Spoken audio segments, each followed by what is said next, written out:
Vamos a cumplir 406 años de fundación. El año que se fundó fue el año 1617, ya como Valle del Maíz. Sí.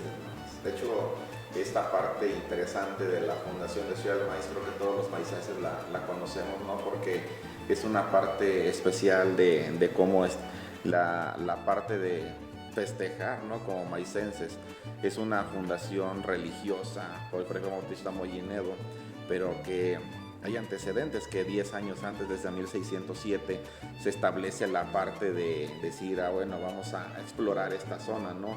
Una zona que estaba inexplorada por parte del gobierno virreinal, y establecen una expedición, dos frailes que establecen aquí en esta zona misiones posteriormente. Entonces estamos hablando de Fray Juan Bautista Molinedo y Fray Miguel de Santa María también, que andaban por esta zona, fundando acá en Ciudad del Maíz poblaciones en lo que va de lo que es el norte de Guanajuato hasta el sur de Tamaulipas también. Oye, Edgar, pero hablas de 1607, que ya Fray Juan Bautista ya lo había encontrado, por decirlo, sí, ¿no? En las palabras.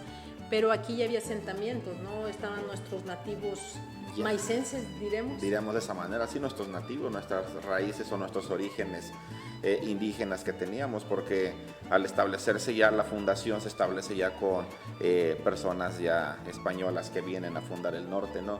Pero lo que es en la parte ya desde 1607 y hasta antes, había, que le llaman en esta parte del norte, cazadores recolectores, que son nuestros indígenas pames, que eran catalogados en esa época como los mejores tiradores de flecha que existían desde la época colonial. De hecho, les tenían miedo a los indígenas Xiu y Pames, porque decían que eran los mejores tiradores de arco y cazadores que había en el norte. Entonces, cuando escuchaban que iban a venir a fundar las misiones al norte, pues sí, era un poco de temor. Tardaron alrededor después de la fundación de México Tenochtitlán, en este caso, bueno, ya de la fundación del periodo virreinal, 1519, perdón, casi fueron 100 años en llegar a estas partes de a este lado de la población.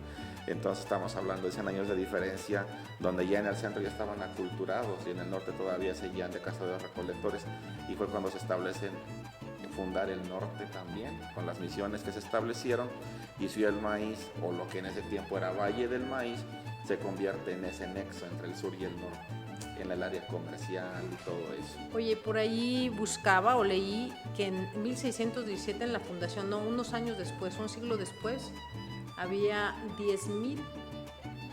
Ya conforme fue creciendo la población, como era una población que estuvo creciendo muy, muy aceleradamente por la conexión que tenía comercial con diferentes zonas de lo que era lo que hoy es la Huasteca, la zona centro, la zona de lo que es el altiplano con Matehuala, había intercambios ya.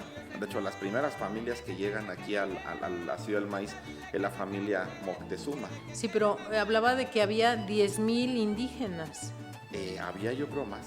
¿Sí? Había yo creo más indígenas, porque estamos hablando, después de que se establece la primera misión en 1617, los congregados pasaban de los 20,000 personas, de 20,000 indígenas que se congregaron de diferentes rancherías que le llamaban en ese tiempo, que se establecieron en la misión, cuando se estableció la misión de la pura y limpia concepción del Valle del Maíz, que fue como se le llamó al municipio en sus inicios como fundación. Entonces estamos hablando de entre niños, adultos, ancianos, que son alrededor de 20,000 que establecieron este pueblo. Oye, entonces Ciudad del Maíz fue parte importante. Mencionas que 100 años tardaron después de que... De que conquistan México Tenochtitlán los españoles en 1519, y ahí hacen las primeras expediciones a lo que era alrededor, que era Hidalgo, Puebla, Tlaxcala, Michoacán, y lo que es Nueva Galicia en ese tiempo, que era Jalisco, Nayarit, Colima, todo eso, Guerrero. Hacen las exploraciones, pero porque eran lugares cercanos, que eran los dominios que tenían el imperio azteca bajo su dominio. Entonces los españoles llegan, se apoderan del imperio azteca y también se apoderan de todo lo que tenían alrededor. pero en el norte no pudieron porque la gente era más rebelde, eran cazadores recolectores y andaban de un lugar a otro y no tenían un lugar establecido, y la parte eran rebeldes, eran buenos cazadores y les tenían miedo porque, por ejemplo, hay una anécdota cuando van a fundar Zacatecas con la guerra chichimeca, que los indígenas de más aguerridos les quitaban la cabellera y les quitaban la piel, y los indígenas del norte se las ponían como señal de que habían triunfado contra los españoles que querían dominar sus territorios y no los dejaban pasar. Wow. Por eso tardaron 100 años en esa parte de esa guerra.